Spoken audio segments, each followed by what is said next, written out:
Yeah, and you don't quit. Hit 'em with the hellified gangster shit.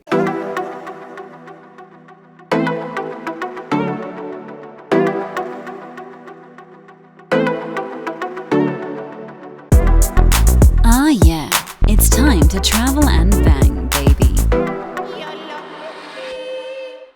This is Travel and Bang. I am Marky Bravo, the mulatto. Welcome to the jungle, motherfucker. We got fun and games back again. You know the drill. Show me some love, subscribe, press like, or even give me a thumbs down if you think I'm full of shit. That's fine too. Okay, so I want to hit on something true to life. Okay, if you noticed when you listen to other dating coach channels, right? They all got the gospel. They all have the true knowledge, right? You know what I mean? They're all pointing fingers at the next guy saying he doesn't know what he's talking about. Or, you know, like the last video where I talked about how a lot of dating coaches say it's your fault. You're the beta male. You're the weak motherfucker, right? So I want to put something really truly out there, because there's a school of thought that hits upon different teachings. There's one more of the red pill where they accuse most women of being hypergamous, hypergamy, however you want to pronounce it, that women date, right? They have relationships and fuck guys going across and up on the financial bracket, right? Hypergamy, it's very real. Actually, we can't even refute that it doesn't exist. I mean, any woman who tells you she's not hypergamous, she's lying. She's lying, because hypergamy just isn't just for financials, it's for emotional, right? You know, most men, if you're offering something to the female's hypergamy that she sees a value, you know what I mean? Remember, straight line across or up. No woman is gonna go down. And a woman of self-worth it's just mother nature. This is how it's always been, gentlemen. Okay? So and then there's a school of thought that says, okay, this is the candy ass school of thought, okay? I really dislike this. It's like, just be yourself. Just be yourself. Be confident, be yourself, and the chicks will dig it. The right chicks will dig it. Yeah, okay. So we got to hit on this again. I'm going to repeat that through time, things change, okay? 2022, as I speak now, and beyond, even if you're seeing this maybe a year, a couple years in the future, this video right here, this is a different era. This is not like 2016. In 2016, 2017, I think people are just discovering.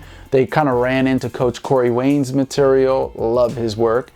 And then all the late guys who jumped onto the RSD bandwagon, Real Social Dynamics, Owen Cook, before he kind of morphed into something else years after that, right? So that's the time me and everyone I know kind of discovered this on a mainstream level. You know what I mean? But we're looking at back then how dating was. It was pretty, I'm talking 2016, even before, say, the 2012, if you're going way back then, it was clear cut and dry. You did this, this, and this, and usually women would react like this, and this, right? Even when Coach Corey Wayne, big fan, I will never ever say the guy's full of crap. He's not. I read his book, How to Be a 3% Man, like 20,000 million fucking quadrillion times. You know, I can't even count. And his book is awesome. It really gives the formula of basic human instinct when it comes to women, what they respond to. Okay, but there's nuances to the game, right? And everybody has to start off on a level of yellow belt and have worked their way up, like in karate or taekwondo, up to black belt. Okay, so we want to talk about something that no one is talking about. I know what you're thinking. Get to it. Talking to one of the best pickup artists. I mean, he's in the game. He's in the gutter. He's just in the trenches when it comes to dating, right? He's one of those guys, cliff jumper. And he was talking about how he realized that things changed out here. And I've realized they have too. And that women, it's not so much anymore about chemistry or how attractive she thinks you are.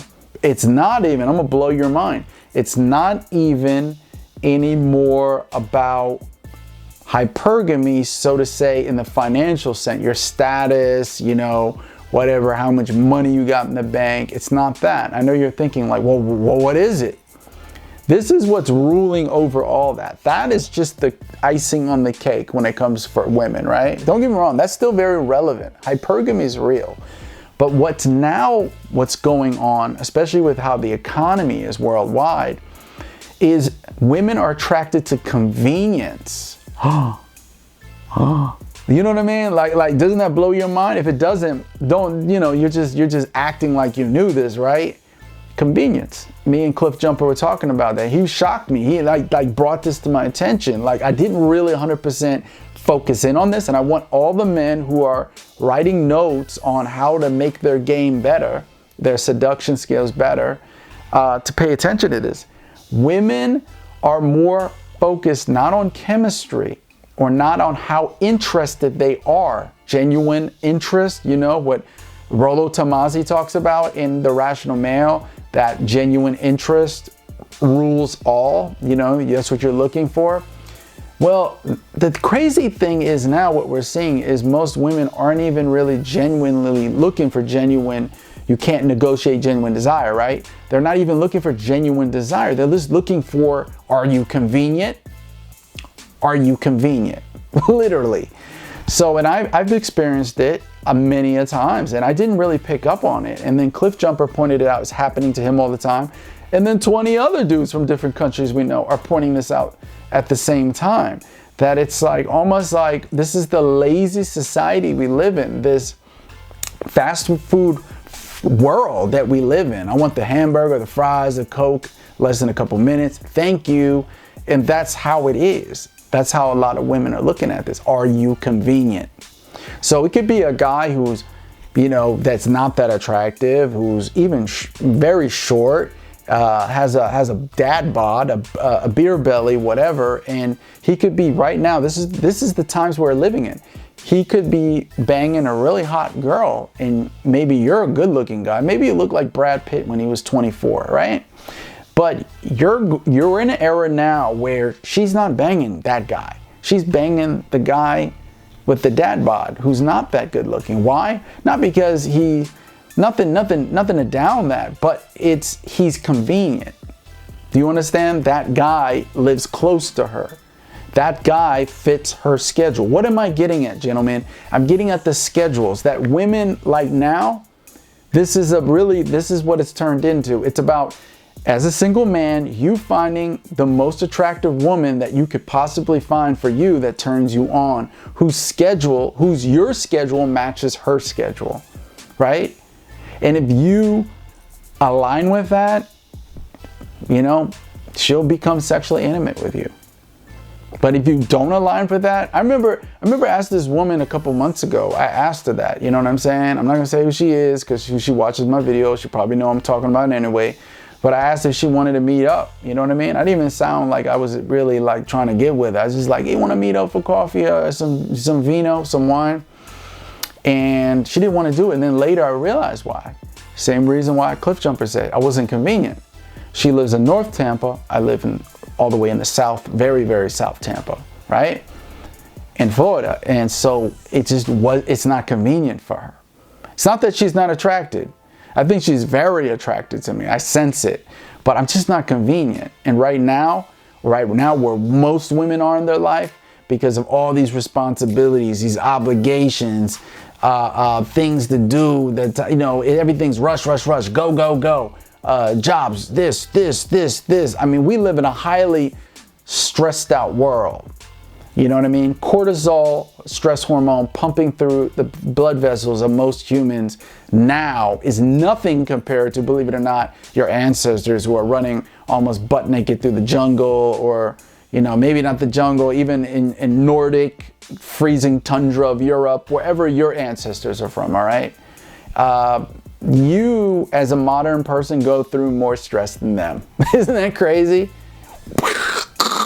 Isn't that nuts? Doesn't it just make your mind explode? Yes, ladies and gentlemen, or gentlemen, because there are probably not that many ladies who watch my video, you go through more stress in modern day civilization than you do in those other eras before, you know, where people are running half naked with just some animal fur over their genitals, trying to eat something, trying to stay alive for that day. Part of the tribe, right? Where you died really young and probably from a horrible death. You know, I mean, we're talking about thousands of years ago. It was really ugly, but we're not going to get a history lesson. My main point is this. Like I said, understand this, gentlemen, times have changed. This is an announcement. So you can take this information and relate, because like I said, most of these dating coaches out here, and it's not their fault. They're in it for the money, gentlemen. You know what I mean? The ones with the 10,000, 100,000 following, they're in it for the money. They can't tell you this. They're not going to invite me on their show. You know what I mean? I'm not conducive to what they're trying to sell. You know who I'm talking about. You definitely know who I'm trying to talk about. You know what I mean? This is the same reason why most dating coaches, they don't invite Alan Roger Curry. You know what I'm saying? If you know who he is, awesome author, onto their show, because he's not conducive to their money-making scheme. They're trying to sell you a dream. I'm trying to tell you, I don't make no money off of this. This is reality. You want to get laid? You don't want to be like 80% of men out here who are not getting anything except maybe once or a couple times a month. Scientific research is in. You saw Bill Maher the other nights ago on his show. He constantly talking about how scientists are saying even married people ain't doing it like they used to, aren't intimate like they used to. You know what I'm saying? Like, this is some really down sexual times. I'm going to leave a link below. You can see what's going on in Japan. I'm going to leave a link below. Then you can laugh at them all they want with their herbivore problem or whatever and say, oh, it's just Japan. It ain't just Japan. Just Japan. It's all over the world like this. There's some weird shit going on, people. So, gentlemen, if you want to be in the game, you want to be not a part of that, then you got to apply this to your game. Okay? Women are not going anymore right now, just for this moment, this era, for men that they're highly attracted to. They have high interest, or just because of hypergamy, of how much money you flash. No, they're going to the most convenient dude. So that's what it's about. Finding the woman whose schedule, your schedule, her schedule, who you're most attracted to fits. You need to understand that. Okay, let's talk about something else. Oh, I don't know if I have enough time. All right, I'm gonna do it anyway. Okay, yeah. Let's get into it. So we need to talk about this. This one dating coach, you know, I was going back and forth with him. He tells me he teaches men, you know, he's a dating coach. He gets paid supposedly to tell guys, blow rainbows and sunshine up guys' ass about, you know, being themselves. I teach them how to be themselves. Let me tell you something. All right, I want to talk about this. You know, I don't mean to down that guy. I'm not saying his name, but being yourself is the biggest lie that anybody could have told any of you gentlemen. What is being yourself? We're all different people to other different people. Who you are to your parents, your mother and your father, is different than who you are to your boss at work, how he sees you. Who you are to a woman who you're sexually intimate with is different. She doesn't know you like your mother and your father and your siblings or whatever, if you have them, and these people know you. So for someone to say just be yourself, it's the biggest fucked up teaching that they can do. Okay, be yourself. Be yourself. Being yourself really is be who you want to be. Then that's where the old saying goes. What would James Bond do? Be who you want to be. You know what I mean? Be who you want to be. Even if you have to mimic another personality of, even if it's a fictitious character. Maybe it's a superhero character, right? Maybe in the Marvel comic book shit, you know what I'm saying? Just, you pretend you're that character. Get it in line, get it in sync. You tunnel, you beam in that energy, you know what I mean? You let it possess you, if you will, all right? And you be that character. And I guarantee you, that is you. You are whoever you choose to be. Just be yourself. Just be yourself and she'll like you and be confident. Come on, really? Don't listen to these people. Don't listen to these people. No. Don't be yourself, because who you are may not be conducive to seduction, to attracting a woman. You're an evolving being. You will evolve. You will change. You will adapt to your echo environment. You will adapt. You will change. You will morph into something else. Just like superheroes, if you're into that comic book shit. You know what I'm saying? Just like Clark Kent turns into Superman. Just like whatever the fuck his name when he puts on the mask and he becomes Spider-Man, right? You morph into something else. And that's what you have to do when you're out here dating, or you're with the dream girl that, you know, a woman that you're really attracted to. You morph into that superhero. You keep that Clark Kent shit for your parents. But when you're around that woman you're attracted to, you're motherfucking Superman.